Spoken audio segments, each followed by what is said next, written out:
Tinubu has strongly denounced the recent abductions in Borno and Kaduna states, issuing urgent directives to security and intelligence agencies to launch immediate rescue operations for the victims. In Borno State, on Thursday, February 29, approximately 200 internally displaced persons, including women, boys, and girls, were reportedly abducted by suspected group bandits while gathering firewood in Gomboru, Ngalala, and Dekwa council areas. Similarly, in Kaduna State, armed bandits stormed a school premises in Kuriga, Chukum council area, kidnapping about 287 pupils and teachers. In response to this distressing incident, President Tinubu, as conveyed by his special advisor on media and publicity, Jury Ngalali, expressed his condemnation and assured swift action to rescue the victims. The president condemns the heinous incidents of adoption involving very vulnerable victims, internally displaced persons in Borno State and students in Kaduna State. The statement said, Tinubu's directive emphasized the immediate rescue of the victim and the pursuit of justice against the perpetrators. He extended sympathies to the families affected, assuring them of imminent reunions with their loved ones.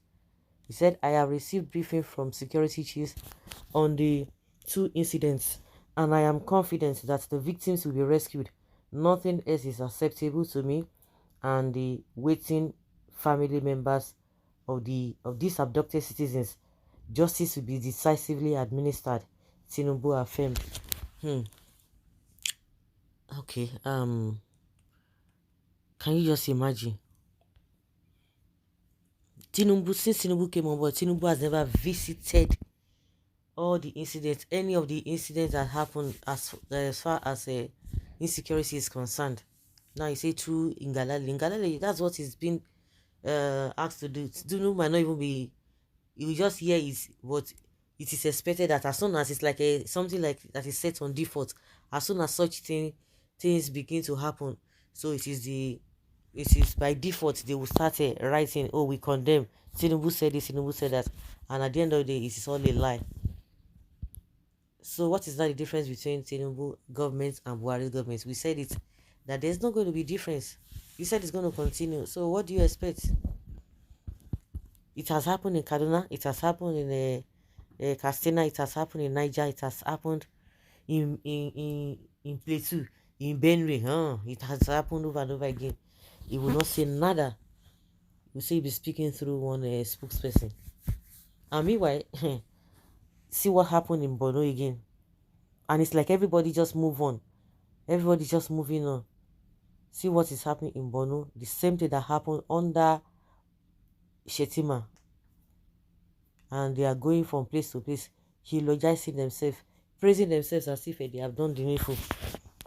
We are talking about a 287 council area and 200 internally displaced persons. You can imagine. You can just imagine.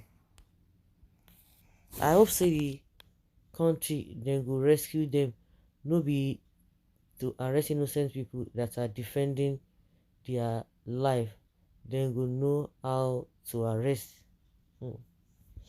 This is what they're always saying, This is what they're always saying, but at the end of the day, nothing will come out of it. Nothing will come out of it. We are talking of human beings. All these politicians say they don't have conscience at all. Oh, no conscience at all. They don't have conscience at all. Even 10 people will shout, hey, 10 people. Oh, 10 people. Is it not the Igwe family? Say a whole three.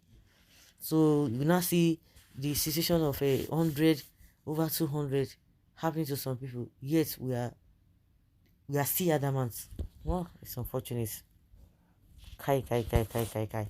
It's unfortunate. I listened to the governor of Borno State. He said a lot of them that the media should stop misinforming the public because some of them in the IDP camp, what happened was that as soon as a such thing happened, they ran into the bush. They don't want to stay in the IDP camp. If the IDP camp is a place whereby these people, the government has prepared or made a provision for them to be there, so why is it that the this so-called bandits or Boko Haram, they still have the audacity to go to that place? So they are not safe. So if the governor is saying that because of that, people should not misinform, that not the numbers of victims or those who they are parading on internet, that's not the number that are missing. That may be that he believes, or just say maybe that some of them must have run into the bush, for solace. So it's still not the same thing. Meaning the government place that you prepared for them is no longer safe. There was a time we were complaining about food they give to them. Now it is a insecurity even in the place. And meanwhile, these guys ought to have been back in their own various homes, because they were not supposed to be in that what is it called, in IDP camp. They are supposed to be in their homes, but the government has not been able to return them back home and see what is happening to them, and see some people now run into the bush. It's unfortunate too. Really, really unfortunate. Where do we go from here? And meanwhile, Shettima is going around everywhere talking about what he does not understand, what he needs to be tackled at home. And we are hearing it over 200, 218, 87,000 and 200,000. And to you, you have, it does not matter. It's just a mere announcement. So guys, let's say your opinion and have your take on this.